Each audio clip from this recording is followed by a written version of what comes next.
தகுதியானவர்களுக்கு வாக்களிக்க வேண்டியதன் அவசியம் தொடர்பில் மக்கள் மத்தியில் விழிப்புணர்வை ஏற்படுத்தும் சிந்தியுங்கள் திட்டத்தின் 7வது நாள் இன்றாகும்.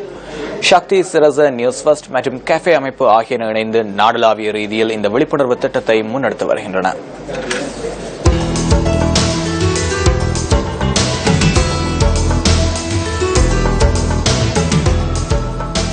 மாத்தறை மாவட்டத்தின் மாகந்துர மற்றும் கமுருப்பிட்டிய பகுதிகளில் இந்த விழிப்புணர்வு நடவடிக்கை முன்னெடுக்கப்படுகின்றது. ஊழலற்ற சட்டத்தை மதிக்கும் நபர்களுக்கு வாக்களித்தல் தொடர்பான கையெழுத்து பெறும் நடவடிக்கையிலும் மக்கள் ஆர்வத்துடன் கலந்து கொண்டனர். சக்தி சிரச நியூஸ் ஃபர்ஸ்ட் மற்றும் கஃபே அமைப்பு ஆகியன இணைந்து முன்னெடுக்கும் இந்த நடவடிக்கையில் மாகந்துர மக்களை தெளிவுபடுத்தும் வகையில் கையேடுகள் விநியோகிக்கப்பட்டன. புகழ்வெள்ள பகுதியில் இன்று பிற்பகல் விழிப்புணர்வு நடவடிக்கை முன்னெடுக்கப்பட உள்ளது.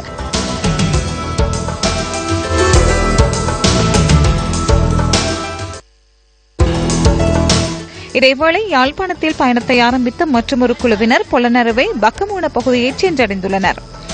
வாக்குரிமையை சரியான விதத்தில் பயன்படுத்துதல் தொடர்பில் நியூஸ் ஃபர்ஸ்ட் குழுவினர் உள்ளிட்டோரால் மக்களுக்கு தெளிவுபடுத்தப்பட்டது. எலகரம் மற்றும் கொலகிண்டிய பகுதிக்கு பிற்பகல் செல்லவுள்ள குழுவினர் விழிப்புணர்வு நடவடிக்கை முன்னெடுக்க உள்ளனர். பொருத்தமான பிரதிநிதிகளை தெரிவு செய்வதன் மூலம் வளமான எதிர்காலத்தையும் வளமான நாட்டையும் கட்டியெழுப்பும் நோக்குடன் கஃபே அமைப்புடன் இணைந்து சக்தி சிரச நியூஸ் ஃபர்ஸ்ட் இணைந்து முன்னெடுத்து வருகின்ற நாடு தழுவிய ரீதியிலான விழிப்புணர்வு சிந்தியுங்கள் செயற்திட்டத்தின் 7ஆம் கட்ட நடவடிக்கைகள் இன்று பொலனறுவை மாவட்டத்திலே முன்னெடுக்கப்பட்டுள்ளன. அந்த வகையிலே இன்று காலை பக்கமுன்ன பகுதியில் ஆரம்பிக்கப்பட்ட எமது விழிப்புணர்வு நடவடிக்கையானது தற்பொழுது எலஹர பகுதியிலே இடம்பெற்று வருகின்றது. இதனைத் தொடர்ந்து இன்று பிற்பகல் நாங்கள் பொலனறுவை நகர்பகுதியிலே எமது செயற்திட்டத்தினை முன்னெடுக்க இருக்கின்றோம்.